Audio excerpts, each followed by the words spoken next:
Abdullah Maawali here for Oman FM, and with me today I have a legend in the English media scene here in Oman. I'm honored to introduce Lakshmi Kothaneth to the studio. Thank you for joining me. Thank you, Abdullah. What a lovely introduction. Thank you. You've interviewed hundreds of people throughout your career. Have you ever been interviewed before? No, not as... Not properly? Yes. We got it. Yeah, sitting down for an interview, not knowing what you're going to ask. Yes, this is definitely... What made you say yes, though? I think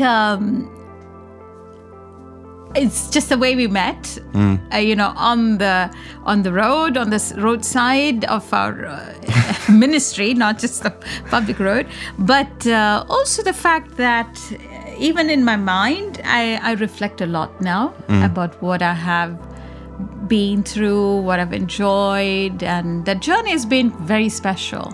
Right. So I thought, yeah, it's okay. I'm not overly conscious about what I should and shouldn't or, want to. It seems like you were really keen on it. So I said, why not? Lakshmi has been in the media industry, a radio presenter, a journalist, since 1993, if I'm not mistaken. Right, yes. So I grew up listening to your voice on the radio. I remember particularly as a teenager, I used to tune into Oman FM quite frequently. I had a little radio, I was obsessed. And at that time, you were very frequent on the radio. So if you feel like you heard this voice before, you definitely did. So let me get some experience from you. You've interviewed hundreds of people. What do you usually do to calm them down before an interview? I have a conversation with them. Okay. And I let them talk about themselves, what they do, because that is, you're a master of it, right? You're a master of your own life. So once they're comfortable with what they're doing, and I let them talk about normal things, about them, what they've done, and automatically they're at ease and they become like a friend. So then it's just a journey to ask questions then. I feel like I try to do that today. What's your assessment? I could sense it, but you're very good. You're very good. We tried. Yes. You made me feel at home. In fact, your whole team, I think that's fantastic. Because each person has a story. This is my philosophy. And everyone has a story. And every story is special. So we should really treat them. When they come to give us their time, we should give them the best. Speaking of stories, you've got hundreds of stories throughout your career. But I don't know if many people know about your story and how you came into media here in Oman back in 1993. Could you take us back and tell us, how did this all come to be? Yes. I think it is a beautiful dream. Because at that time, it wasn't very easy. Media was new and it was, in its, obviously 93, but 70s and the 80s, the decades have already gone through. So I think we came in, my group of colleagues came in at a time when we were going through yet another transition in the information sector. But for me, it started way back as a child when I first came to Oman. And which is when? When was that? Late 70s. Wow. Yeah. So Oman is deep rooted. And, I know I have a very special relationship with Oman, the land, and the experiences I had as a child. Not that I knew anything, that this is special or anything, but I just went along with it. Summers meant being in Oman. Okay. And my father was in the banking sector, then Central Bank of Oman. My mother was already in the Ministry of Development Council, then the Ministry of Information, then Sultan Qaboos University. But all along, I just thoroughly enjoyed Oman. And also in those special years, the 70s and the beautiful 80s. In the 70s, we're looking at vast areas of beach. We have Shadi Al Kuram, from Intercon on with full luxurious things happening now. Pretty untouched, right? It was untouched. Yeah. And I have videos of my father taking of me just running around the sand, so the sand dunes and Salala. I saw it then and it was Kharif. I had no idea. I got out of this plane and it was raining and I said, oh, it happens? And, I just enjoyed the weather so much that it was very difficult to bring me back into the room. So my history goes then. And when I went back to India for my studies, then for my higher studies in the US, when I graduated, I was thinking, where should I work? Everyone has a freedom to choose. What did you study at the time? Mass communications, radio and TV. Okay. Yeah. So you knew you wanted to get into media? I think my mother knew before I did. But I was showing the signs. I had a small tape recorder. We were not allowed to have it in our boarding school in India, but I had it, and I would go around interviewing my hostel mates, all the little ones. We're all little. But what do you want to be when you grow up? I had no idea what I was doing, but I had the concept of recording. Wait, you were podcasting before podcasts were Maybe, was a term. Maybe. I think it's to do with my father. He had a interest in tape recorders and recording and photography, although he was a banker. So I think that sort of set in for both of us, my brother and myself. Yeah. And then here you somehow entered the media industry. What was your start? Was it Oman FM?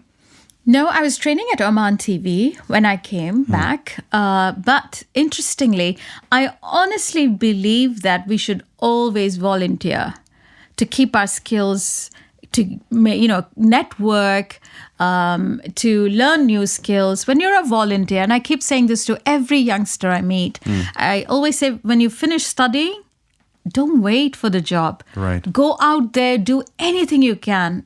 That networking is so important. It's fantastic how it works out for us. So I started volunteering at Oman Association for the Handicapped Children.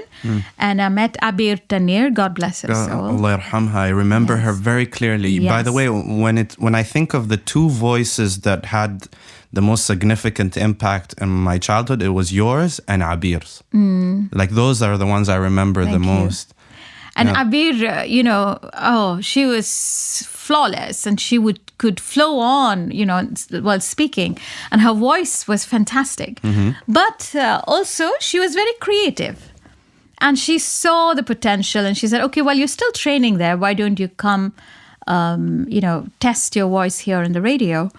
And by then, we were actually doing, I got to design T-shirts for the Handicapped Association for the children, for their walk. And, so there was never a dull moment. We cannot have a dull moment. We just have to reach out. Feeling low, feeling depressed is all there. It's part of the game. And we must, because I think creativity comes out of that.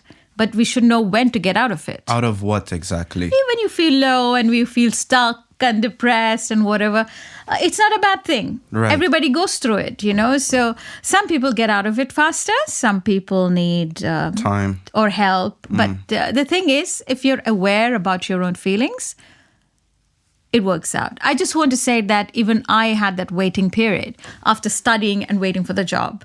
So what helped me was going out there and volunteering. Exposing yourself in different industries, areas, getting to meet people. Networking is so underrated, by the way. They think it's bad. It's not. Yeah. It's absolutely necessity. And while I was waiting for the radio answer after the voice test, I was, by the way, in the same studio. Right, but it looked different, I'm sure. This was not there. But I was sitting here, and my audio engineer was Abdullah al-Badri. How crazy is this happened in this exact spot? Coincidences? No, serendipity, maybe. I'm inclined to believe the latter. Yeah. So now it's the reason why I said yes, maybe. Somebody made me say yes. This is meant to be. Yes. If you follow your instinct and intuition, it's, So how was that like the first time you came here and sat in front of a microphone? I was very excited, at the same time nervous, and but I was ready for it. And Abdullah, calmed me down. There was also another engineer, Mariam. She was also there in the initial practice sessions. And Abdullah al-Badri was the one who taught me, say Bismillahir Rahman Rahim before you, read. So you're guided in the right way. Just to note, you're not Muslim. No, I'm not a born Muslim. Right. Yeah. But he decided to give you that advice anyway. Yes. So, I think that's the beauty of Oman. Absolutely. Yes. And I think that's the beauty of Islam. Yeah. So, and it was just a beginning for me because later I had in-depth interviews with Sheikh Khalfan al-Esry, Yes. which was, great wisdom I got from him. And it has definitely shaped my life. Could you elaborate on that? On Sheikh Khalfan al-Esry. So this is after many years being on the radio. We were in Kharif, Salalah. Those days I used to go every year. 45 days I would be there in Salalah doing radio and TV. Really, it's a home for me. This place is home. So every time I come back, it's like coming to my family home. So during that time, we finished, we came back, and our director then was Shakir Al-Aremi. And he said, we've been talking about a program on Islam, and it's for Ramadan, we'll start. And it's with Sheikh Khalfan al-Esry, and I've seen him. And I think we did one show, Abir, myself, with him as a guest. But that wasn't enough for me to judge. I was just being more of an observer and contributing when I want to, being very defensive and being very careful. And then it just happened. When he said that, you will do it, I was really petrified. Why? Because it's a huge subject. I have no idea about it. And what he explained was very important. He said, this is journalism. And we are the Ministry of Information. And we believe if you're a good journalist, you can do it. So do it professionally. So I thought of it and I said, yeah, you can't really go wrong. But, it depends on the guest as well, the speaker, how well there is a chemistry, as you said, that you need. So the first day I was waiting and I called, he didn't pick up. And then suddenly the door opened and I was standing right there. That was the other studio, live studio. And he was tall and this gentleman with a beard and the white musser and everything. I went, he said, am I that scary? That was the breaking of the ice, as you call it. Yeah. So that started a long journey. It was called Dialogue on Islam. You were petrified. I'm just curious about that. Did you feel like there was a burden on you to maybe represent the subject matter in a way that gives it justice? Or what was it exactly? Because I think it's sensitive, number one. Yeah. Number two, my lack of knowledge. But he changed all that. He made it a very smooth journey because, it was like he would know what to talk about. We would know, but I could ask anything I wanted. There were people sometimes calling, so many people used to call us for questions and everything. And it was a very special journey that those afternoon sessions, for example, Dialogue on Islam, we were supposed to do for Ramadan. It was so popular, then it became once a week. And then we moved on, called it Body, Mind and Soul, which meant it was very international approach. So we had lots of people, asking doubts, and it became more of a life discussion. But also it gave me, you said burden, but not burden, but it gave me some sort of heavier duty because people were expecting things from me in the process. What do you think people were expecting? Once I was DJing, I was also a DJ, and I was DJing and I played a song. Somebody called and said, this doesn't suit you. I was like, what? Doesn't suit the show, you mean? No, me. You? Yeah. How? So it became very personal. I don't know. I said it's on the charts and everybody else is playing. What was it? Do you remember? No. Oh man, I would love to know. Yeah. So those were a few things that sort of made me vary. So, it started reflecting on me and on how I say, what I say. And maybe till today it does. But it's a good thing. So it was a show primarily about Islam. Yes. Right? It started with Islam. Yeah. It was called Dialogue on Islam. Later it became Body, Mind and Soul.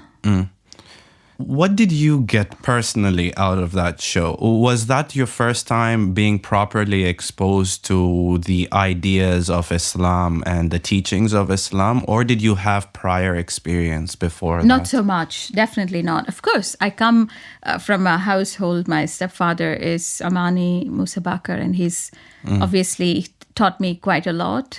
And my mother was practicing Muslim, but not so much of in-depth knowledge. You can read so much, but when you have discussions with somebody, it took it to another level. It's a way of life. Yeah. We're now talking, we're not talking about just the scriptures and what is right and what is wrong, but it became very dynamic, very much a living thing. And for me, what I understood was the very fact that Islam means peace. So, there is no space for it to have conflicts and differences. In the sense, it's so accepting. And Sheikh Khalfan's explanations many times was that each person is on their journey. So let's respect that. Absolutely. And I think that is a very important concept, because when you respect that person's journey, let's not judge them. When we judge, we bring the negativity, we bring the differences. But when we accept, we become united. I suppose it's taken, or it has left a huge impact on me, Sheikh Khalfan, being with him in the programs. Yeah. And a lot of people still remember. I went on to write a book about it called The Answer. And You wrote a book about it? Yes, I'm sorry I didn't bring it. I forgot. I wanted to bring it. Tell me more. Yeah, it's called The Answer because Sheikh Khalfan always... He didn't want to write, but, we always wanted a book. And he wanted to convey this to a lot of people. And books do that. They're sort of a permanent thing. And I always discussed it with him till the last days. And he kind of knew it should be something small so people can even put it in their pocket and carry it with them. But unfortunately, we didn't do it. And when he left, I felt it was my responsibility. And I have to thank Abdullah al-Shraili, our editor-in-chief and observer, who really put me into the task saying, that information is not yours. It's supposed to be shared by many people, especially the youth. Allah yarhamu. Even in the last meeting, he talked about the youth. He talked about development of people's skills. He said, it is one thing to have talent, but it's another thing to develop it into skills so they keep growing. Right. We all have talents, but we don't pursue it, sometimes. But it is only worthwhile when you can really make it a skill and stand apart. And his key words were, there are too many ordinary people. Be extraordinary. Yes. I carry that with me all the time. Absolutely. Yes. I agree. That is something that I try to live by. At the very least, if you don't want to put that much pressure on yourself, at least be above average, at the very least. Yes. Because practice, it just makes you better and better and better every day. Yeah. So when you asked me about my initial days of the radio, it just so happened there were a lot of people who were leaving at that time. There was a bit of shuttling around and they were moving on to better things or, different things. So it just so happened there were a lot of time for me to be on air. And I could have been nervous. Yeah, I'm sure I was nervous. But I took it on my side because it gave me practice. And that is how even today, when I moved to the print media, it was not a very smooth ride at all because I write for I write for radio and for TV, which is a very different skill altogether. Then we're going to learn more about that right after this break. This is Oman FM. And we're back. You're listening to 90.4 Oman FM. Abdullah Maawali here. With me in the studio is the one and only Lakshmi Kothaneth. Thank you so much for being here today. Thank you. And answering my various questions. And I have plenty more. I hope you're ready mentally and emotionally. Oh, it's very nice actually to go through memories. Last we left off was you talking about moving from radio and going into journalism in Oman Observer, and you said that there was a lot of challenges there. Yes, because you write differently. Technically speaking, that's the number one challenge. But everything else is the same in terms of finding the story, finding the contacts. What's different? How we write. Radio, TV. I would say now with live TV, it's different. But before, radio was more immediate. So we are literally talking in the present tense as we carry on. Right. Unless it's like a written program. In TV, it's still, I was doing English news reports in English for the evening news. So that would mean it's still a bit of a past tense or, technical stuff. But in the print, it's definitely in the past. Yeah. Because it's coming out the next day. Right. With online, which we contribute also now in Oman Observer, we're looking very much into the development of online and breaking news. We're almost always there. So that is now present tense all throughout. It is changing. The style is definitely changing from print to the online digital media is more immediate. So that is also there. So it's evolving. And what exactly was so challenging about that transition? It can't just be the fact that it's past tense. No, it's not just about being past tense. It's also about, you say in TV, it's seconds, which matters. In radio, it's minutes. Right. So sometimes in radio, we still have time to get into it, to the story. Whereas in print, it is different in the sense, I don't know what it was, but maybe it's psychological. Maybe. It took me a while to, reach. And of course, the format is different. The way of operation was a bit different. So it took me a while. But now, as I mentioned before, when you keep doing it, it gets better.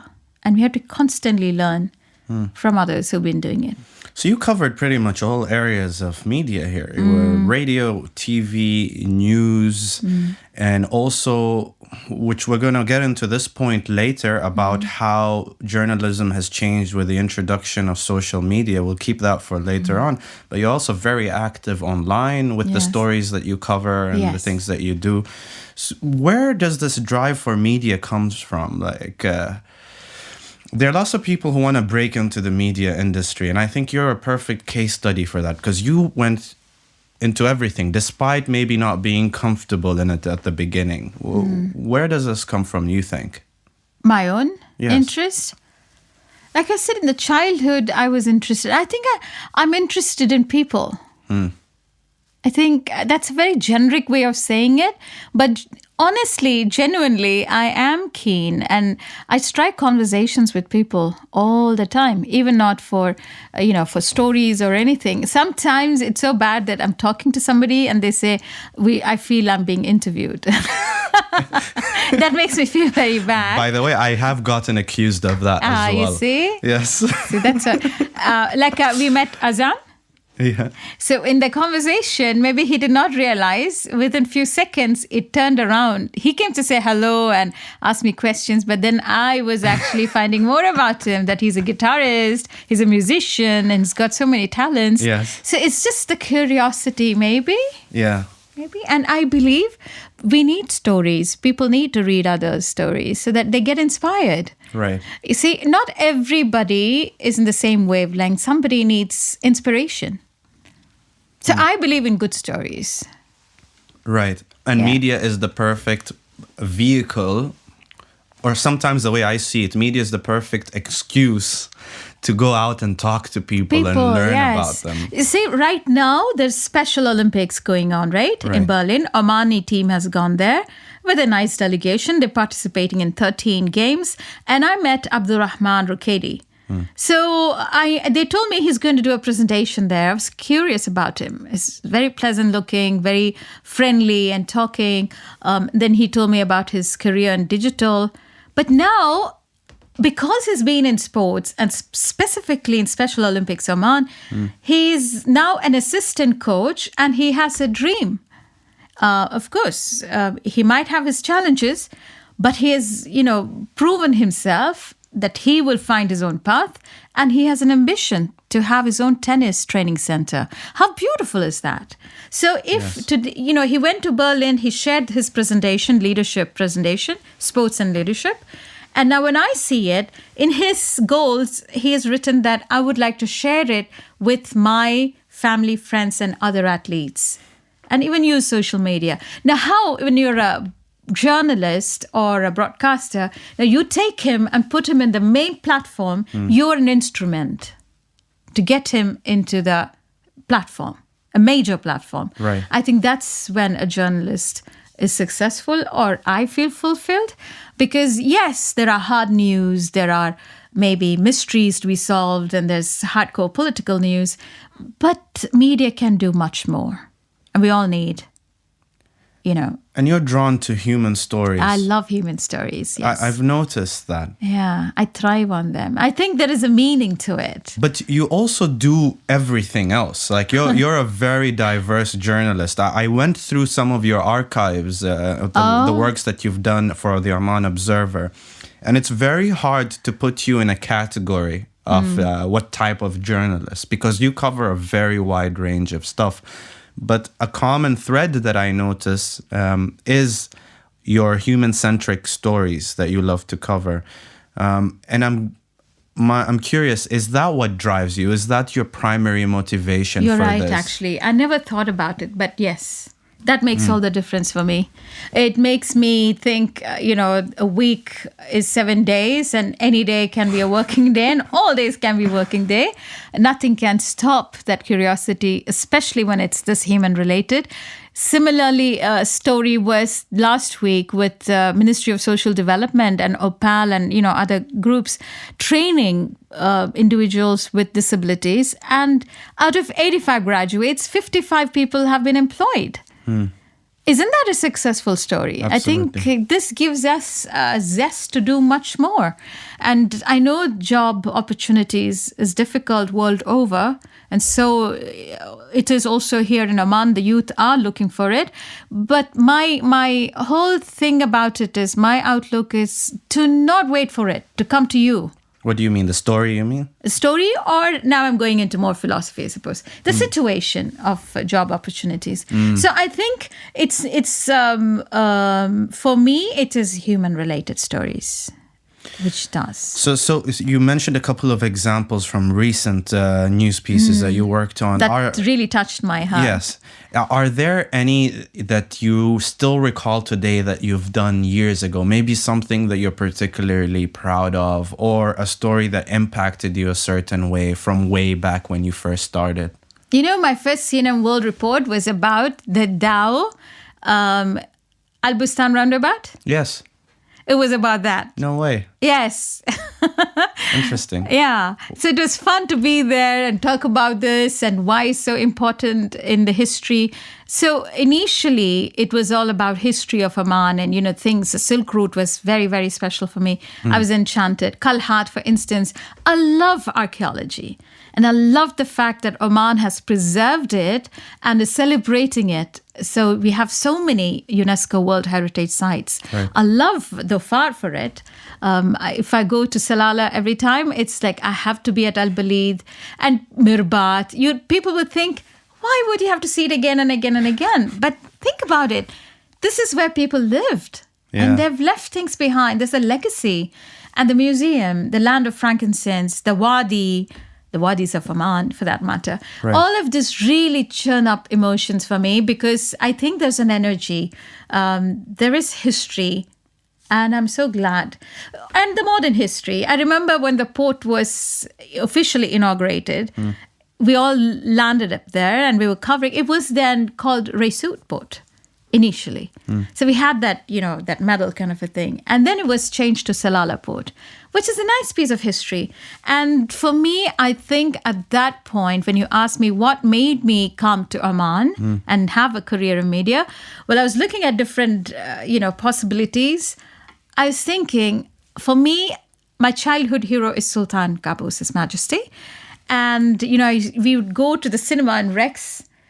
I don't know if I'm sure you're not familiar with Ruby. It sounds familiar. Yeah. Is it the The iconic looking building that's Star, circular. that is Star. Oh, my bad. Oops. Yeah, there's we want to call it Rex too. So when we go there, when the movies begin, before the movie, there's Oman's national anthem, and His Majesty comes on the white horse.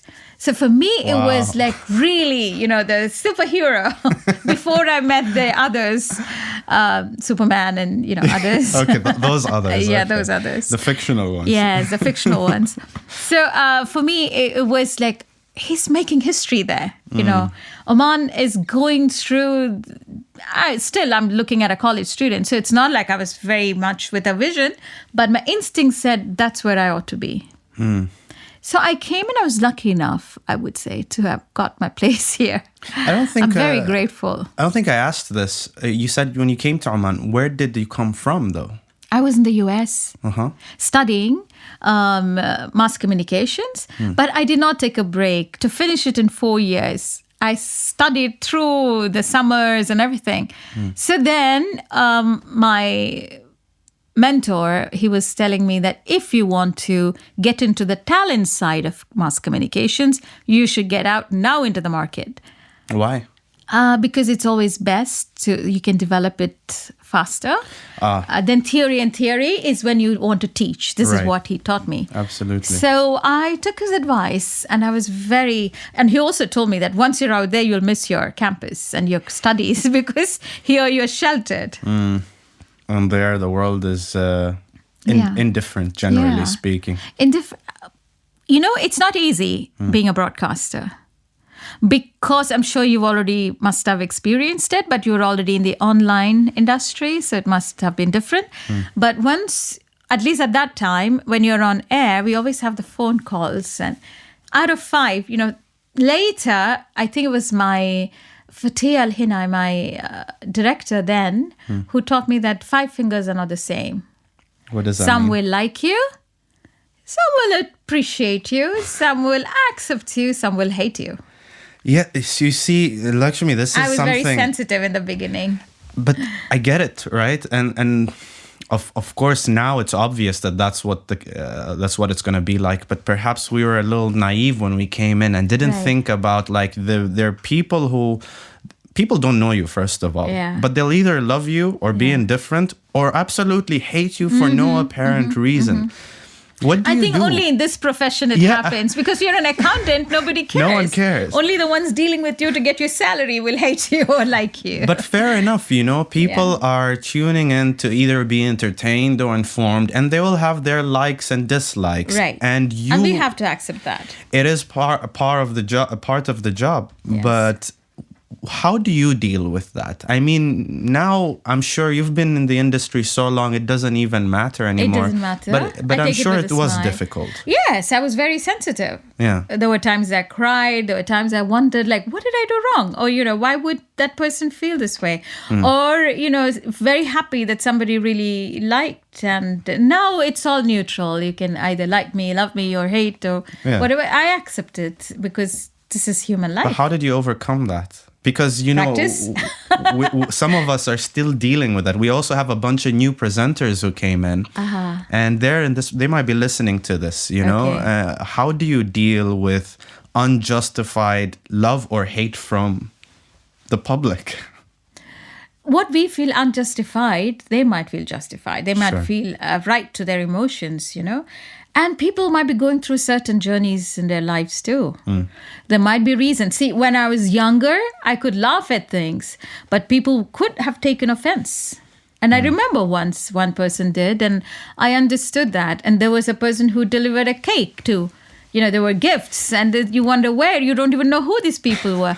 So you just have to take it and master your art in your own way. Don't be somebody else. Take it as your asset. For instance, English is my second language. It was never my first language. I can only be clear for the other person to be understood. But I have to accept that, and they have to accept it. Eventually, people will. It's not going to be easy for everyone to accept, a person immediately, because my accent is different, and rightfully so. And a lot of time I took it as constructive criticism when I was more matured. Yeah. I would sit back and think, what could they be right in, about it? And if I can improve, I will do that. I think it's good.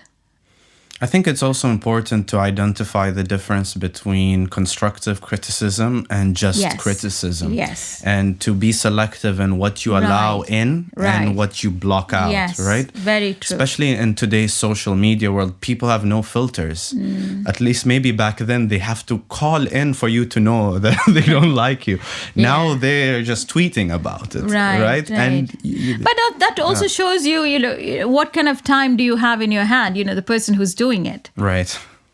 So it's a good question to think about. Yeah. At the same time, if they want to voice it, let them. But, we all can be refined about it. You want to criticize somebody, you want that person to improve, do it in the right way. Don't destroy them. Especially if they're young and new. Because I say new, you can start broadcasting any time of the age. Doesn't mean they have to be fresh out of graduates or anything. Oh, we had a show with an 11-year-old presenter for a couple of years as well, Malak. Yes. So yes, you can start at any age. Young or, older. And so let's not judge anybody on anything. But if you want them to improve, be constructive. Yeah. Say it nicely so that, there have been incidents where people break them. Yeah. If they're not strong enough to come out of it, don't have the right mentor. So I think mentorship is very important. In my life, Abdullah, I have used mentors really, really to my fullest benefit because I always felt it's nice to learn from people who have done it. Yeah. Why should you try and have the errors and waste time when I can actually grasp and evolve from that level of what they have achieved? Then I must say then you're very lucky because in my life, I found it a little difficult to find the right mentors. And in fact, maybe I can get some advice from you on how to go about it. MashaAllah, thank you so much. But who are some of your mentors and what is it that you learned from them? And then how can I go about finding a mentor? I think mentors are around, Abdullah. It's just that you have to be open. And you have to have the right mentors too. As I was reading the other day, make sure that person knows what they're talking about and not, confusing you to the wrong direction. Yeah. So how do you make sure of that? I don't know how my mentors appeared, but I never, ever hesitated to ask questions. And then they just appeared, I think. From all my directors, they've all been very supportive. I suddenly, like Sultan Esry, we were colleagues, and then he became the director. With Sheikh, again, we were colleagues. Fateh was always the director I had, and I'm sure I'm missing out on so many other people. But they're not just the mentors I'm talking about. They are definitely mentors because it's always good to discuss your ideas and how it goes about. Your friends can be your mentors. Yeah. I had a fantastic colleague, Zawan Al-Said, Her Highness Sayyida Zawan Al-Said. We were colleagues. She was already here. But when I joined in, she was just coming back and I learned a lot from her, especially about the hard work and the discipline that goes, Faik Al-Mughari, for instance. Yes, Faik on the mic. Oh, yeah. Another legend. Yes. I thoroughly enjoyed, being around. Abir, I've already spoken about. Yes. There were seniors here. I was, I don't take credit at all for what I actually achieved because I had good teachers. Sheikh Abdullah Al-Hosni was my mentor. There were a lot of times when I wanted to, go out and venture out maybe to the neighboring countries and stuff. And then he said, Lakshmi, there comes a time when you're so good at what you do, they will come to you. Be that. Wow. So that made me sit and think, yeah, why not? And he's right. I got a lot of opportunities coming through. It is because I could establish here. Nevertheless, I'm very sentimental, emotional, so I need mentors on that regard. Sheikh Khalfan is one of my biggest mentors, and I could always reach, for his advice. The ministers, their excellencies who've been here, they've given me their guidance, and I think I learned from them the rules and the regulations very fast because they were so good in conveying them to me. Right. And this was very important. Abdullah Al-Amri. Yes, I remember him. He worked in the news department in Oman TV. Yes. Yes. He's one of my biggest teachers. I was lucky to be able to catch him in the last couple of years before his retirement. Yes. I really never wanted him to retire because I think some people should never retire because he could have been still churning out, people. He was tough. He was strict. I would be crying sometimes. But the end of the day, and also here, Muhammad Yahya al-Hinai, late Muhammad, God bless his soul, he was also, would take time to teach me the words like Khalifa, Khamis. This was very... You do that very well, by the way. Shukran. Thank you. Thank you. We have... don't want to put anyone on the spot, but we have some Omanis who are struggling to get the... the Kha. Well, this is an interesting story. Qa, Iraq. So the Qa was very difficult for me. I just didn't know where to get that sound. So one day we were talking, and Hassan bin Salim al-Farsi, the legend. He was there, he was talking to us, and he was talking in Arabic to the rest of them about some news, He said, Iraq. I said, stop. That's the first time I heard that sound. Clearly, yes. I said, can you do that again? So he did, and I got my... Then you got it properly, yes. I would skip a heartbeat, I think, sometimes whenever I had to use a ka. You know why? Yeah. Because I'm not going to say why. Let's keep it at that. Yes. How about the ha? Ha? Okay. Yeah. Yeah. Anything else?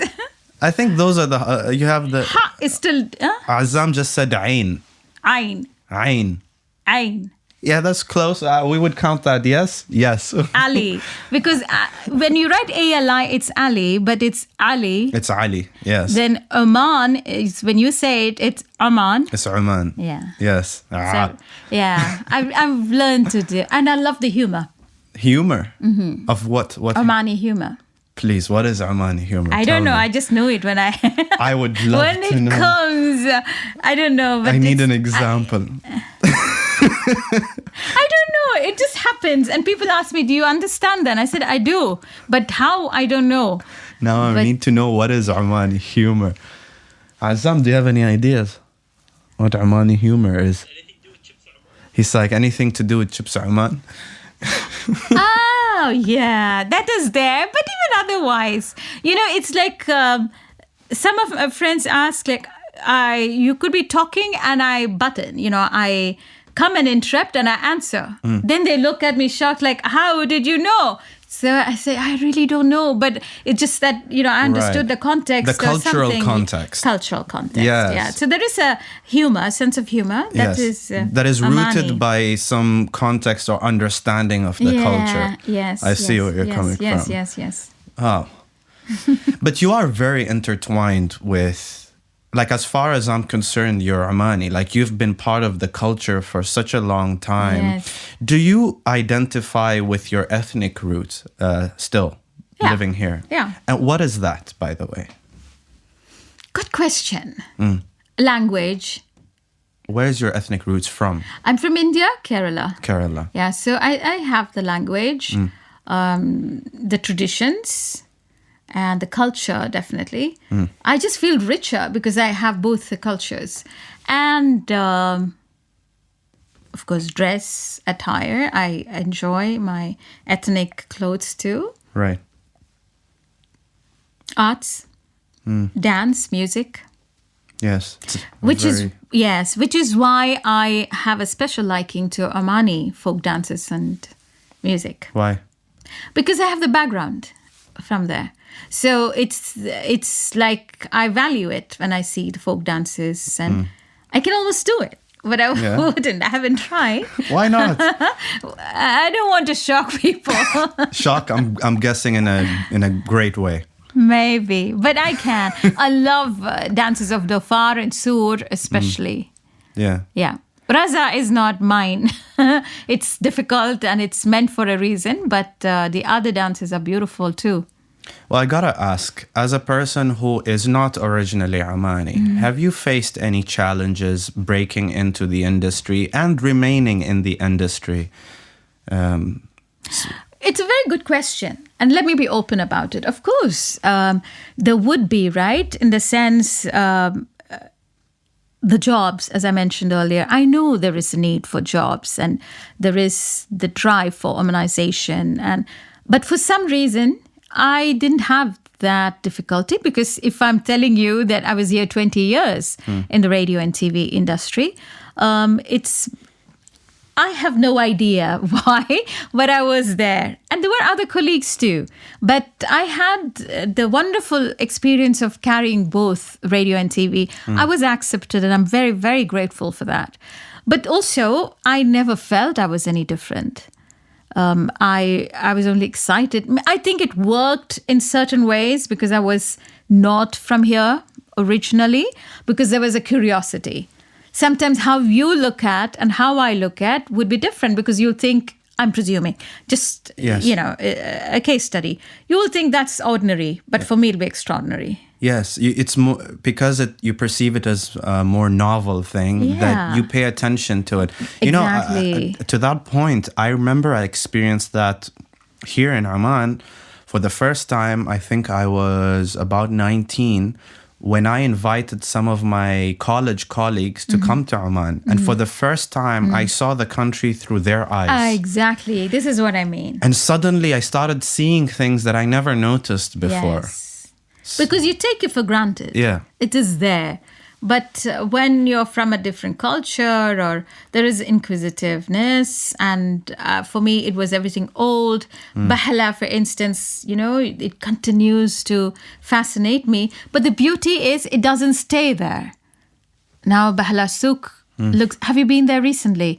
It looks beautiful because they have these little coffee shops by Amjad. That's another entrepreneur.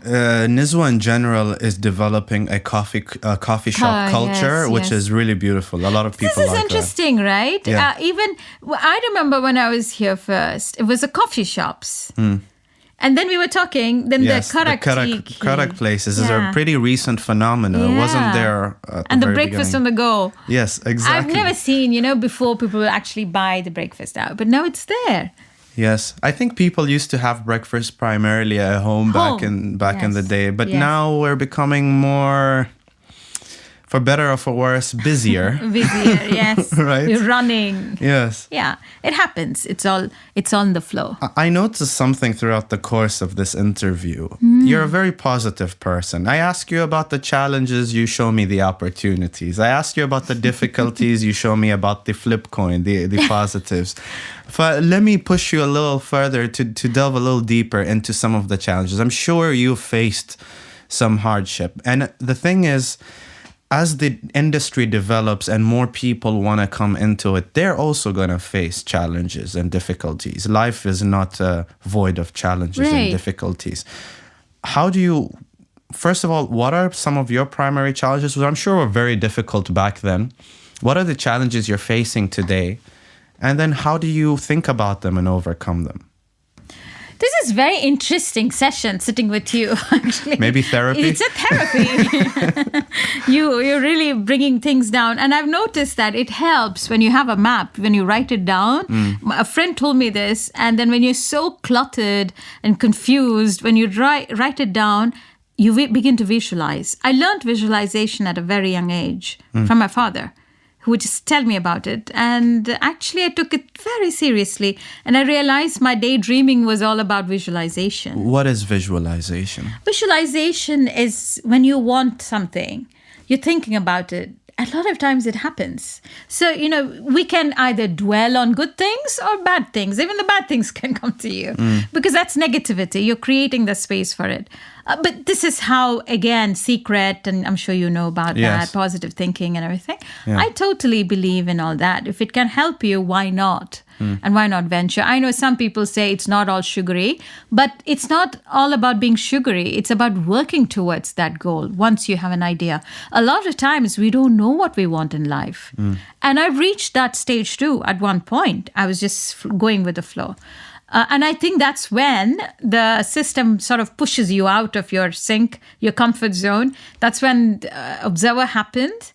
And I was attracted and I was scared and I was stressed. Even social media, I wasn't very familiar at that time. I was very much the traditional radio and TV person. But going back to visualization, it really worked. And I think overall, the difficulties happened when you reach a stagnant level. What next kind of a thing? Yes, absolutely. And so what do you do when you stagnate? I was very lucky that Abdullah Shwaili, thought of saying, do you want to join us? And I kept dwelling on it. And I took the plunge. All my dad said was like, make sure, you don't just get in between the two. You should either move completely there or not lose, because this is what you wanted to do in life is media, because there were always job offers that come your way once you're in the media. But whenever I was tempted, my brother, who's like a major mentor for me, he said, Lakshmi, this is what you train for. This is where you are and what you are. You may not be the 9-to-5 desk job person. And he was right all throughout. Can you imagine? Yeah. Oh, sitting on a desk all day, every day from 9 to 5. Those people are the real heroes. They're real heroes. I would have chewed everyone's head out. Like, why aren't we doing this and why are we doing that? Yes. But, for us journalists, no 2 days are the same. Yeah. There is a disadvantage to that because our life is always unpredictable. Yeah. You could be planning something today and have it completely different tomorrow. Yeah. But you're learning something new every day. Yeah, I'd say from my experience, one of the most difficult parts about not having a repetitive day-to-day is a lack of routine. Yeah, routine is missing. Yes. And there's a lot of benefit to having routine. Yes. For everybody else look peaceful, right? Yes. We're always puzzled. Yes. There is a negative and positive to having routine. The negative, in my opinion, is the repetitiveness of your day-to-day life. To me, that's like I'm my entire career I've taken active steps to not have a repetitive day-to-day. Yeah. But then the positives of having routines, you can structure your life You're way systematic. ahead of time. Yes, you know what is happening. There was studies showing that people who work shifts are more likely to have heart disease and obesity and other major issues. True. Particularly those working in the medical industry who work on 24-hour shift cycles. So there is benefit to routine, but some of us are not built for it. And then you get used to it after a while. Yeah. If you're not meant for it, if you push it. I thought print is much more systematic, but then when I joined, I realized it's not quite so, because you still have to think about stories, and you want to know what is going on so you can write about it. And I still continue with podcasts and Oman Observer and videos. That's a recent development, the podcast. Actually, the Oman Observer podcast in its current form is kind of recent, but you've been doing that before. In fact, you interviewed me once. Yes, before COVID. Before COVID. Yes, I remember. Yes. Who would have thought this would happen just a couple of years later? Yeah. I was very interested and impressed with what you were doing. It was True Story Tent at the time. Yes, I think that's a lovely concept. Now I can understand why you're so interested, because you're so obsessed with stories. Yes, I love stories. Yeah. Isn't it everybody's instinct? When you're a small child too, you want to hear stories, and that's what keeps you going. Your imagination grows from there. Yeah. But we all have to evolve, and I'm sure you have this question in your mind, Abdullah. Why still? Oh, Do you? Well, I have a question that's similar, but it's less the why, because I feel like I'm starting to understand. It's so innate in you to want this. It's more how. How, after all these years, you're not bored of it. You still have stamina to go out and do it day in, day out. You're always somewhere doing something. So I'm definitely more interested in the how and like where does this drive come from? I think this is the first time I'm thinking about it, so please bear with me. Take your time. I think half of it, or the 3/4 of it, goes to people. people still consider me, and maybe they haven't been counting the years or so. I don't know. They call up and they say, can you guide us? I mean, this thing is there, or this is happening. Would you be interested? And there, I get attracted. Now I know there's something going to be in Mathura. As a news person, I shouldn't be telling you. But somebody called out of the nowhere. I don't know who this person is, but she's so lovely that she took that step forward, and she said, someone has given me the number and I'm not even aware, who that could have been. Now I know. But see, that is why people are working too. Networking is going on constantly. So I think the secret, you asked me earlier too, is to be seen, to be heard, so that people know that you're out there, and hard work for the newcomers. Don't let yourself down. Continue. There will be many times you'll fall apart. You'll make mistakes. Sometimes it can be edited. Sometimes it cannot be edited. You'll just have to accept it and wait for people to forget it. To be seen to be heard. Yeah. Somebody taught me that, one of my mentors. That is not just a media thing. Don't we all just want to be seen and be heard in anything and everything that we do? That goes. But it's like how it should be done. You shouldn't occupy so much of space from somebody that they want to avoid you. But be subtle about it. But be consistent. Being consistent is very important. Because I'm not a very disciplined person. I'm crazy when it comes to, my timings, and sometimes I can give so much and sometimes I'm just out, This must be a media person trait, I feel. Yeah, maybe. Because I feel similarly. Right. But then I try my best to develop the discipline aspect. I'm still trying. I think now I've reached, and I'm enjoying it actually. Discipline is a very good thing. It's a powerful tool. It's a powerful tool. It's an issue when creatives rely on inspiration to create, because inspiration, as in my experience, is fickle. You will have it today, you will not have it tomorrow. Right. And if you rely on inspiration and motivation, both terms are way overused in motivational videos. Yes. These things you might have today, you might not have tomorrow. So when you don't have motivation or inspiration tomorrow, what? Your discipline will take you. Exactly. You're right. You're just not going to, Absolutely right. Very good point. And so developing discipline is work. It's you're not gonna like it. You're not gonna want to do it. It's the same as exercising. Right. If I wake up thinking like, okay, if I'm gonna feel good and energized today, I'm gonna go. Right. What if I don't feel good? I don't go because I would not feel good. I might most know of the time, most of the days I will.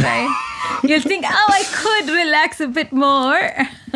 Discipline is such a powerful tool, and it doesn't come it doesn't come naturally to me. It's just something that you're aware of how important it is, so you have to work in making it happen. And you know what happens is, initially it's difficult. So for those of you who would struggle with discipline, make a pattern. Yes. Once you're stuck with a pattern, you will not break it. Or habits. Yeah, pattern will become a habit after 21 days. 100%. Yeah, so then that's the only thing. And then we'll get obsessed with it. I'm obsessed, I know. I am very close to the eccentric level. I'm sure about it. I can tell. You can, I have right? a sense. Yeah. Yes. Yes. Honestly, most of us in this radio station are, I have to admit. And there are times I might have 5 different thoughts at a time. And that really stresses out people. Yeah. So I've learned my drawbacks. I've learned to be quieter. Because you don't have to always express. Did I do that during this interview? I think I jumped here and there too. See? This is literally, we're interviewing you. So if there's ever a time to not have filters, this is it. Confessions. Well, we're going to go out on a quick break, but when we come back, we will get your general thoughts on the media industry in Oman, where it has been, where it is today, and a reflection, or just going to see where it's going to go in the future based on what you know now. Right. Yeah? Right. We'll be right back. This is Oman FM. And we're back. You're listening to 90.4 Oman FM. Abdullah Maawali here. With me in the studio is Lakshmi Kothaneth. We've had a conversation for about an hour now about your past, your history in media, your personal journey. And if you're just tuning in and you'd like to listen to this interview in its entirety, you can find that on our SoundCloud page. Just visit our Instagram at omanfm.om. Click the link in the bio and you'll be able to find the link to the interview. Perhaps you'll also find it on YouTube as well. In the break, I was ready to move on to your general thoughts about the industry, but you mentioned something so interesting. I was like, we have to talk about this. Don't tell me anything more. You interviewed Nelson Mandela? Yes. Oh, it's such a special memory. How? Because he was visiting Oman. And we realized, the usual tour the heads of state would do. And he was at the Armed Museum, if I remember right. And I spoke to my director and I said, I must have this interview. Because this is, the person we've studied in history and textbooks and read about, and person who made a big change in the world. Mm-hmm. So he said, okay.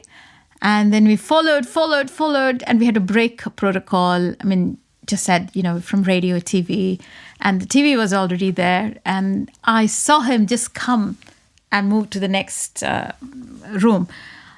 And I had tears in my eyes and my hands were shaking. It's like, oh my God, this person in history is right here. And I just felt, we should talk. And we talked to the South African authorities about it. And they said, we already have a TV. So I said, radio is a must. And there was also South African television, Sultanate of Oman television, and then, of course, Oman News Agency. And then suddenly they said, yes, okay, just come to Bustan, Al Bustan Palace Hotel. Well, how did you feel when they said yes? I was out of this world. But that's the beauty of this job, especially those days. I'd love to push myself to get into, these special moments. And we rushed there. We were there and they said, do not switch on your flash. To all of us, even if it is us individuals who want to take pictures, because his eyes were damaged at that point. So it would hurt him. And stick to your questions and not to, overlap each other's questions and things like that. And strictly 4 questions. That extra one was from the extra effort we took. 4 questions you were given. We could ask. So what did you choose?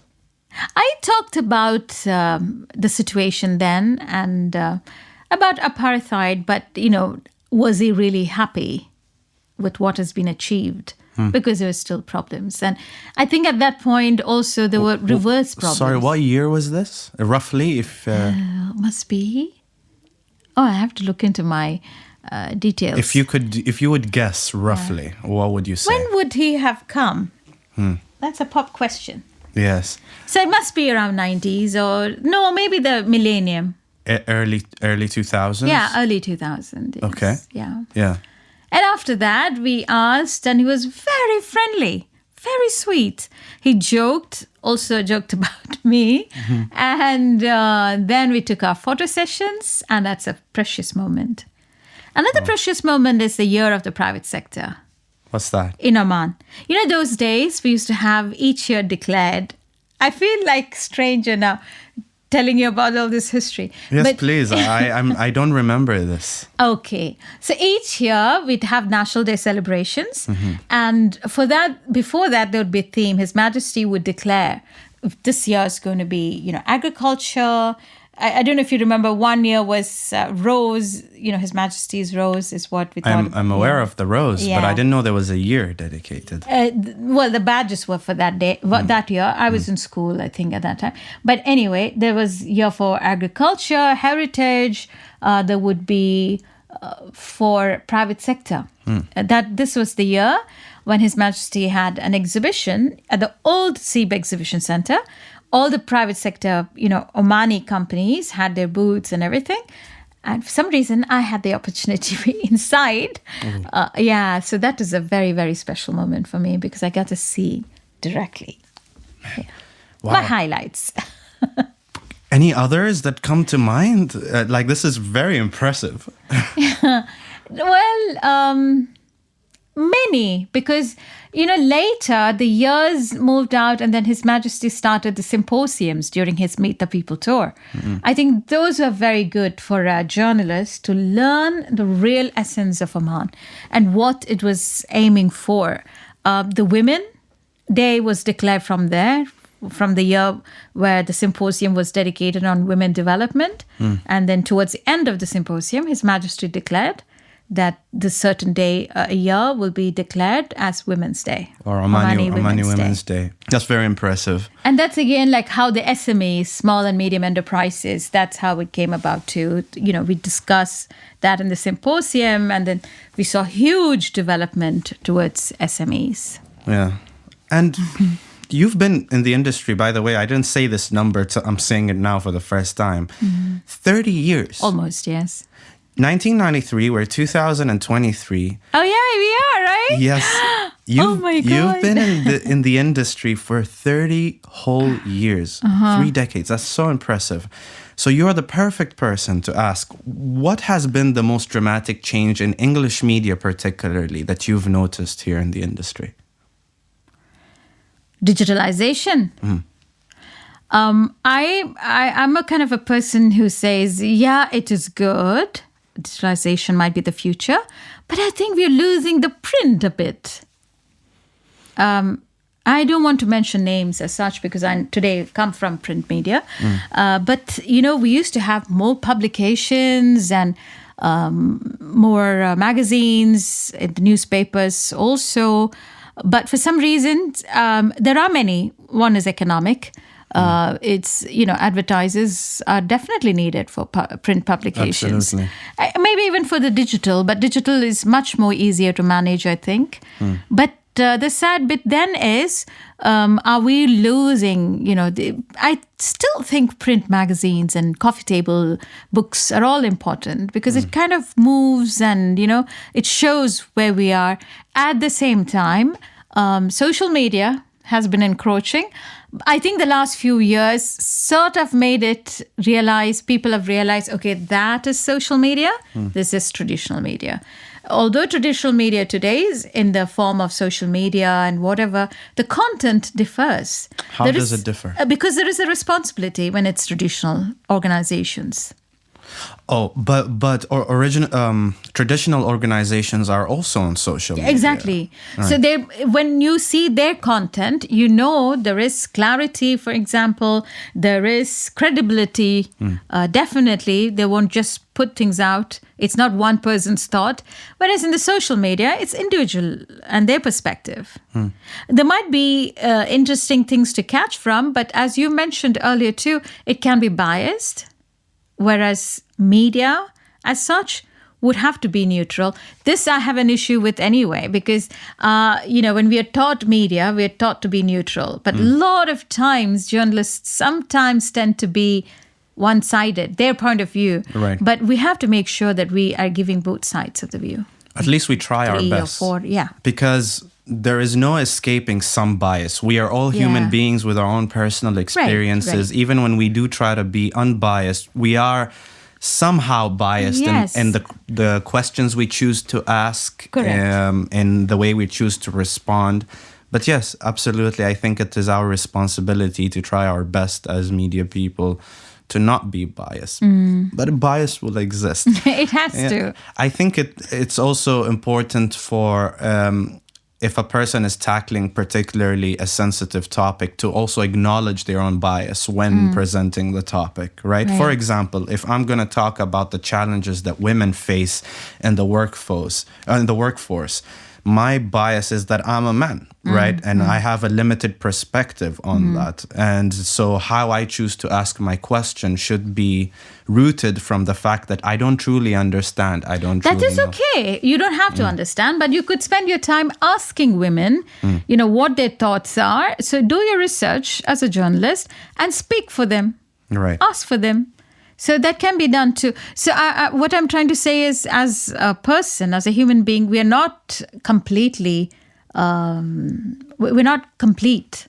So there will be things which I don't know about, but that is where we research. We ask. Yeah. And in this field, there are so many times when you're thrown into a subject which we know nothing about, but it's just reading about it and finding out or talking to people. That's why I said I've never hesitated to ask the question. Sometimes I embarrass my friends, my colleagues. Like, why did you have to ask if you didn't? I said, I have to ask and get it from the horse's mouth, Exactly. Why learn the wrong way when I can ask the right person? Yeah. Even if you have the answer already. Yeah, get it from them. Get it from them. Yes. Absolutely. And maybe, as you said, Vice, maybe there are restrictions for you to talk about it. One of the tricks I've always used is make the other person talk. Simple technique. Just gonna note that right now mentally, That wasn't me. It wasn't me. It just happened. The topic just came up. You mentioned social media. How has the rise of social media changed the way you write or work personally? I've used it for my benefit. You'll say I'm thinking again positively. But, it's helped me in my research. When you want to do something, definitely it's giving me a huge support. It gives me, from the field, like how we would have reporters, if people say and do and picture, so we get to see what it is and then develop our own story and questions and interviews. So I think it has helped me a lot. But then again, I think you also notice, right? The influencers are sort of coming down now. Yeah, absolutely. It's not as hyped as it used to be. Yes, because it's a process. Yeah. So initially it was a shock element, there was excitement from their end and from the viewers' end and the followers' end. And I think finally they've also realized that they need to reach, or I don't know what it is, but they have sort of calmed down now. I think maybe people are paying less attention to nonsense. There was a novelty. There was a novelty to these influencers when they first started. So it's exciting because it's new. Yeah. And you have to reinvent yourself all the time. Yeah. And now people are desensitized to like another burger advertisement. Right. You know what I mean? Yes. So that's why novelty can only be short-lived. But if you have originality and substance, that goes a long way, which I think is what the traditional organizations have done. They had a role to play, but we also have to evolve because people are evolving. So we have to think what people want and think like them. And I think that's where we need to know the pulse of the people. Stay connected. One thing I feel I got to witness a little bit in your social accounts is you see, when you're writing for a paper, you just have to think about the news that you're writing, and that's more or less. In social media, you have to think about, okay, will this be accompanied by visuals? Should I shoot this as a video? Should I shoot a picture? What format should I post it at? In which horizontal, vertical. Which platform exactly? Yes. Is it a LinkedIn thing? Is it an Instagram thing? Yes. And I got to see your evolution a little bit as well as you developed your technical skills over time. Was that a challenge for you? Actually, I didn't know much about social media, to tell you the truth. I was a bit shy, actually, because it's one thing to be in the radio and TV. In social media, you have to be yourself. I think we had a discussion on this many years ago. And it was very difficult for me to get out of that forum. Still, today, that is a challenge. So that continues. But I also realized how important these platforms are for the media. And I think for all of us in the media, and especially if you want to convey information, if you're a responsible journalist, you can take these things steps forward. I like videos and I like photography. I like shooting videos. So I was lucky. I went and joined Oman Observer at the right time while these transformations were happening. So for me, Abdullah Al-Shweli has been a good mentor. My colleagues have been good mentors because I'm learning a lot from them. It wasn't easy. It wasn't. I made blunders. You gotta tell me at least one. No. The most embarrassing one. The best thing is go there, delete it as soon as possible. I'm sure this happened to a lot of people too. Yes, 100%. Yeah. Deleted a lot of stuff. Right. All it takes is a couple of months and you look back, you're like, What did I do? Right. How do you see the future of English media in Oman? What are you noticing today? How do you perceive the future? And to build on that, where do you see your role within this future? That's interesting. That's a very reflective question about myself. But for the media, I think it's very interesting how the traditional media has tied up with the social media. So now we're not anymore local. Yes. Local radio. You are international because you can be seen through YouTube, Instagram, Twitter. So your reach has actually increased. And a lot of time, I remember one of sad incidents. I don't want to talk about it because I don't want to bring any memory to anybody. But we had done a video. It was just an event, and we did it. I had an interview. But when something happened, the international media picked that up because we were seen as a source. Right. So you are actually a source of information to the world. So you're a window to the country, Oman. So it's a bigger responsibility. And I think if we look at the bigger picture, as a journalist or as a broadcaster, when you look at yourself as a responsible person, you will feel respect for yourself, not ego. I'm not talking about ego, but you feel that you're vulnerable. At the same time, you have a duty to play. I think it's very important. And that's what I learned from the Ministry of Information, when I joined many years ago, that I remember the minister saying, you could be from anywhere, but when you're on air, in this radio, you're Voice of Oman. Right. And that's the pride I still carry today. And what is your projection about the future of English media here? Are you pleased with what you're seeing? This could be more. There could be more. And I think there should be more. I think private sector, the companies, don't hold on to your budgets, advertise, creative narrations are very, very important. It's not just about advertising. It's not just CSR, but it's kind of a responsibility. It's a commitment, because the more people are out there writing, talking, of course, jobs generate. We should not look about taking one job and putting somebody there. I'm sorry if I sound rigid, but what I believe in is that multiply the possibilities of jobs. So let the young blood come in, but you need the seniors. There are some voices of Oman who are classic. Yeah. And if they're there, they should be used, if you ask me. Yes. So I don't think creative people should retire. I think they should continue to evolve because of that balance. Yeah, mentor, teach, train, and let them also, because it's creative process, Like the actors need a stage. We should grow not only in this platform, we should grow in film, short films, film productions, theater. Why can't we have more theater? And, we should not expect always the government to provide for it. It's the private sector we provide it. Yeah. Or communities themselves. It's important that we do that. Right. And not wait for someone else. So where do you see yourself in this movement forward into the future? What do you see for yourself in the next, 5 to 10 years? I have no idea. I always wanted to be an entrepreneur. I don't know when it would happen. But I believe in social entrepreneurship too. Because I'm not good in talking money.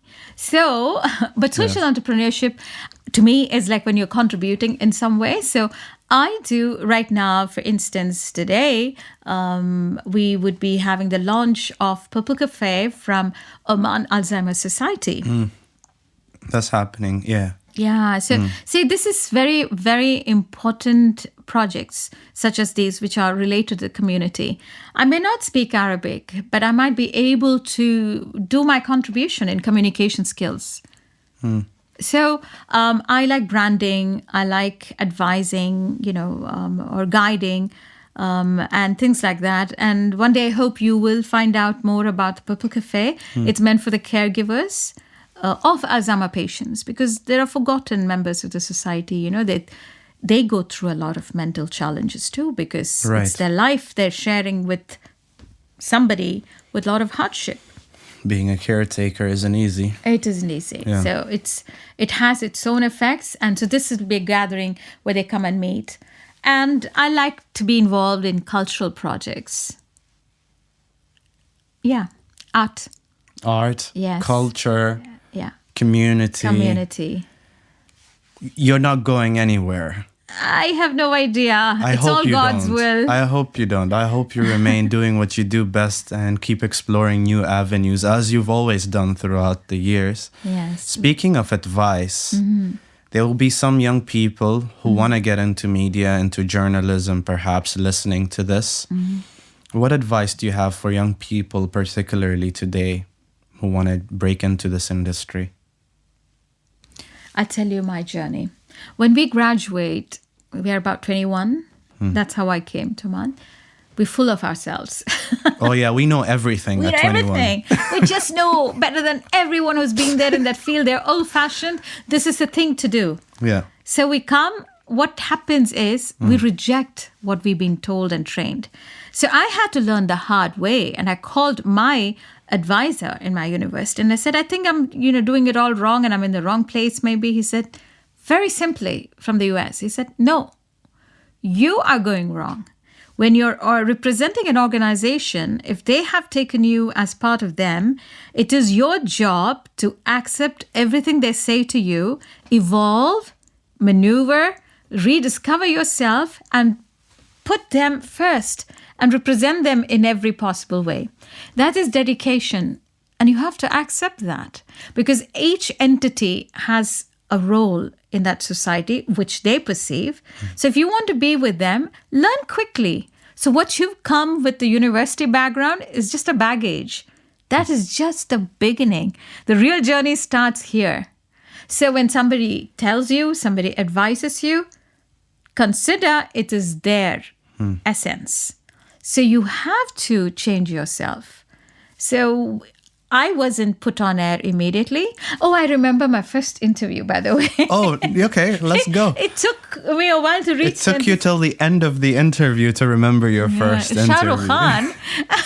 Wait, what? Shah Rukh Khan, you know the actor. Of course I know the actor. That was your first? Yeah, see? No way. Yeah, I was just lucky. And that too. Now we're talking about 1993-ish or 4-ish. So I started with the weather. I started with the news headlines.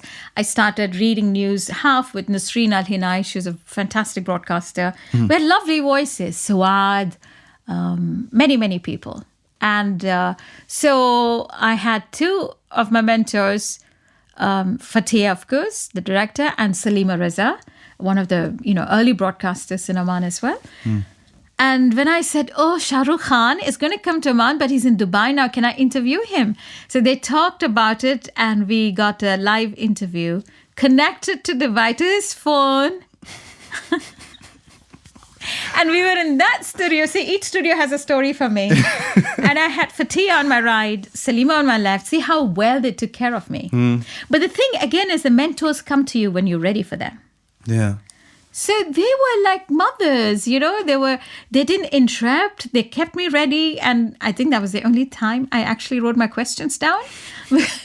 Because actually there's a danger to writing questions down. Yeah. Because I might, or the guest might say, initially what you wanted as your fifth question. Right. So you had to be a good listener. That has happened a lot today, by the way. That is why, yes. Yes, but it's a good, if as an interviewer, when you're lost, it's a good guide to bring you back on track. Yes. But you're right. I don't think interviewers should rely too much on the question, yes.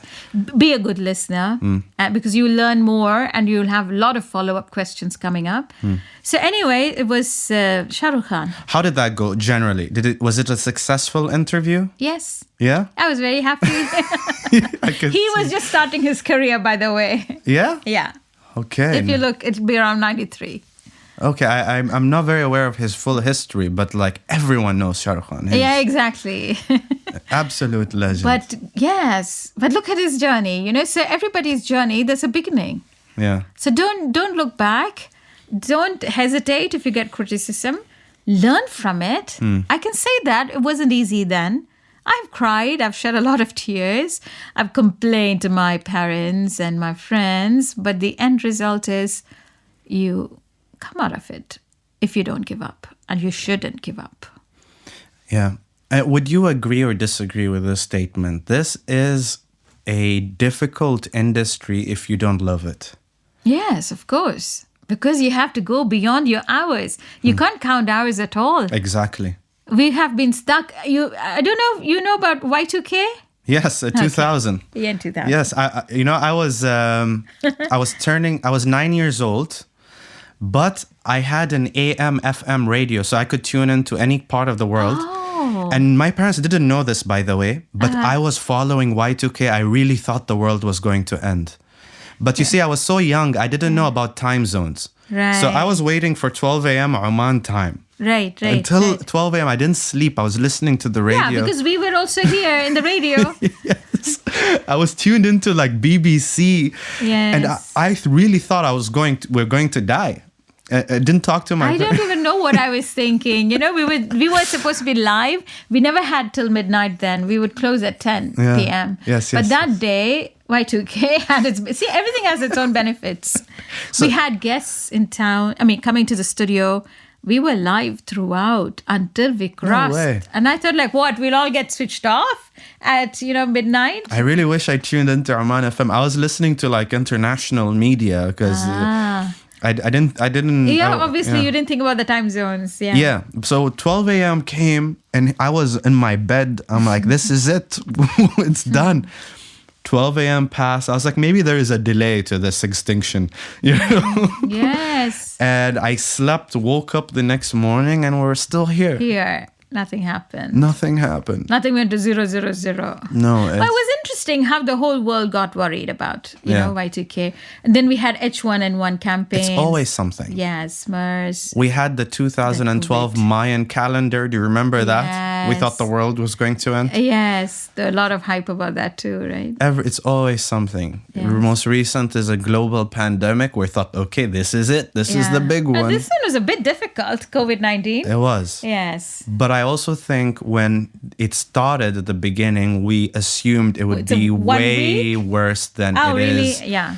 Especially as it developed. It was bad. Yes, it was lots bad. of lives lost. It was very stressful.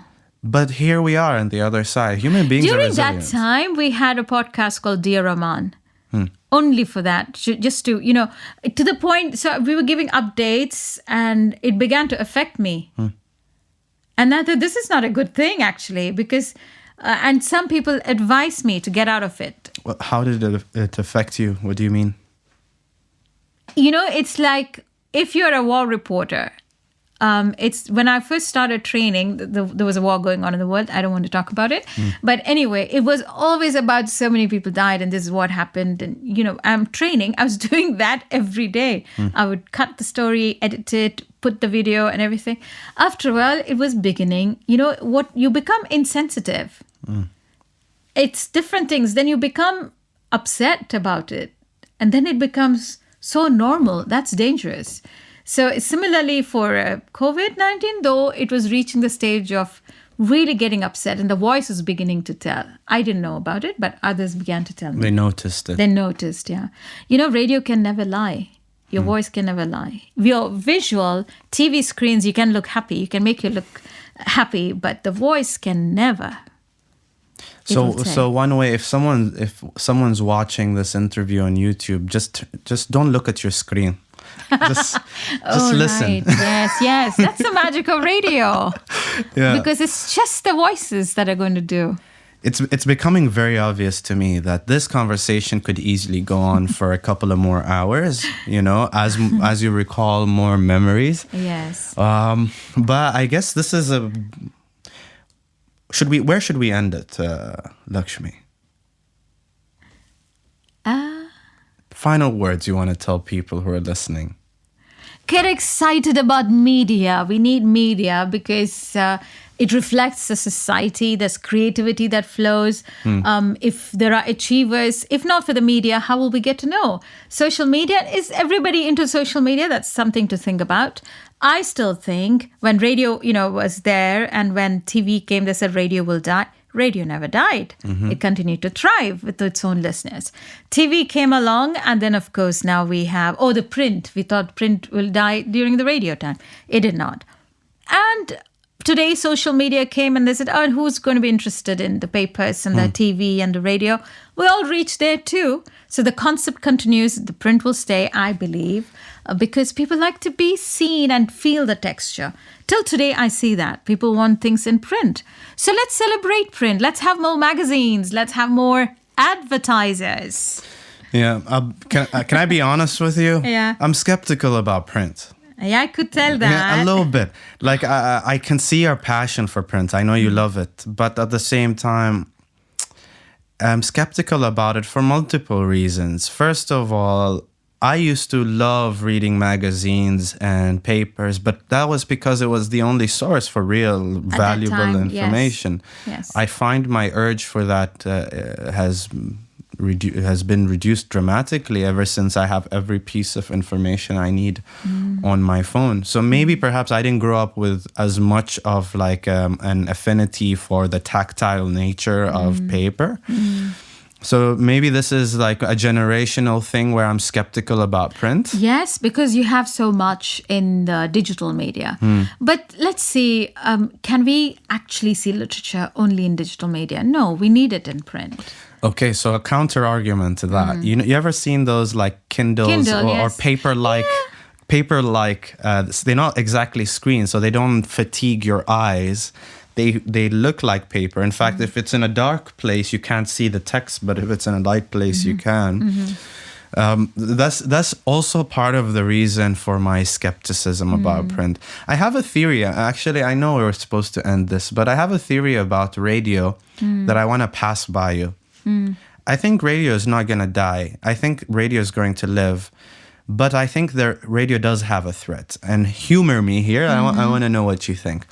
I think the reason why radio survived as long as it did, and it's still very relevant today, is because people drive. Yes. And people are going to get stuck in traffic. Right. You want to keep your eyes on the road. Yes. So you're not going to watch a YouTube video. You're going to listen. Yes. Hence the rise of podcasts. And hence why radio is still very, very relevant today. However, there is a revolution happening right now with self-driving cars. Yes. Tesla is a company that is leading this, but Tesla won't be the only one. Self-driving cars are not just theoretical anymore. They exist. They work in certain parts of the world. And pretty soon that technology will mature enough where pretty much everyone will have the option to press a button and it will drive them. So I'm thinking here, okay, radio is still very relevant because we have to keep our eyes on the road. But what will happen the day where we don't have to keep our eyes on the road? When we have the self-driving cars that will do all the work and I could just watch a YouTube video on my phone and it's driving me to work.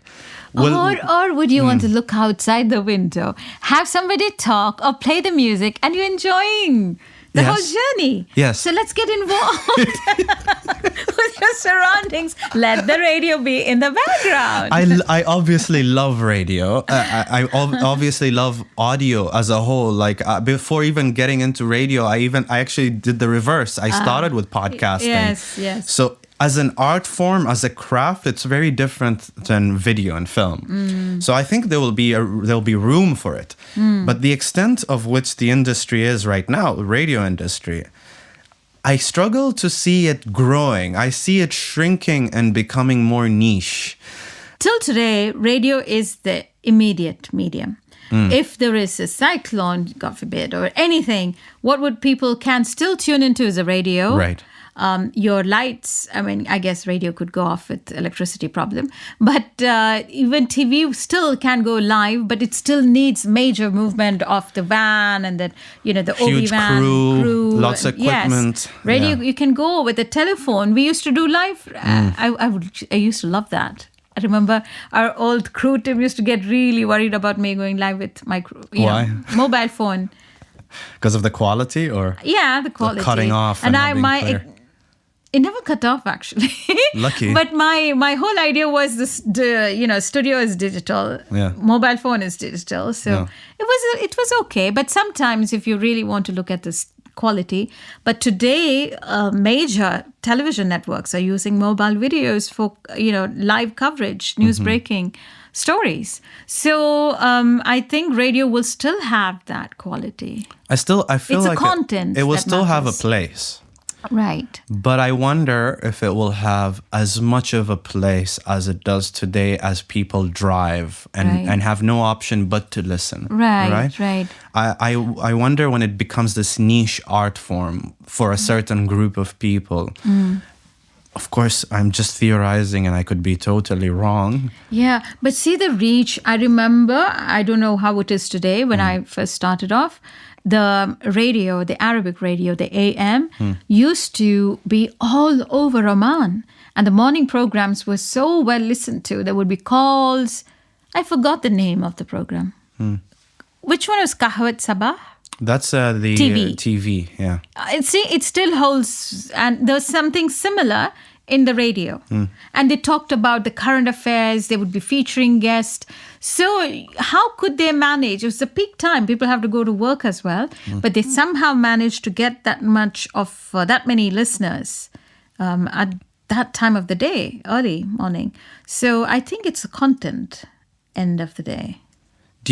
Today, do you feel like radio is in decline compared to the past, or the same, or has it increased today? Today, we have many radio stations. That's one good thing about the medium. At the same time, there are also English radio stations. So it's not like when we were there, we were still beginning to have one or two. So today, how many do we have? English radio stations, 4 or 5 actually. There's a new one that just popped up. So exactly. 5. 5. So you're dividing your attention. So the thing is, it is also our duty to engage our listeners, give them reasons to be engaged with. Just don't, we shouldn't sit back and think, have we lost? Can we lose or will we lose? But we have to think about the listeners and engage them in it and make it, very current and make it relevant. So how is that when it's weather, everybody will tune in. When there's a decree, they will tune in, right? Yeah. The news is still important. So our reach. FM, I know it's difficult to reach all over like an AM because it's frequency modulated. But you can stream your radio stations online. Exactly. Yeah. So see? You've said it yourself. That's a solution. Yeah. So you need to promote that factor. Stay where you are in your office. Listen to us. I do. Yeah. Yeah. Lakshmi Kothaneth, radio, TV presenter, journalist, and writer. Thank you so much for joining me today. Thank you. It's my pleasure. The pleasure has been mine. And I'm really honored to be here with you, being your guest, being in this lovely studio with so much of nostalgia going through. Thank you. The pleasure is all mine. Thank you.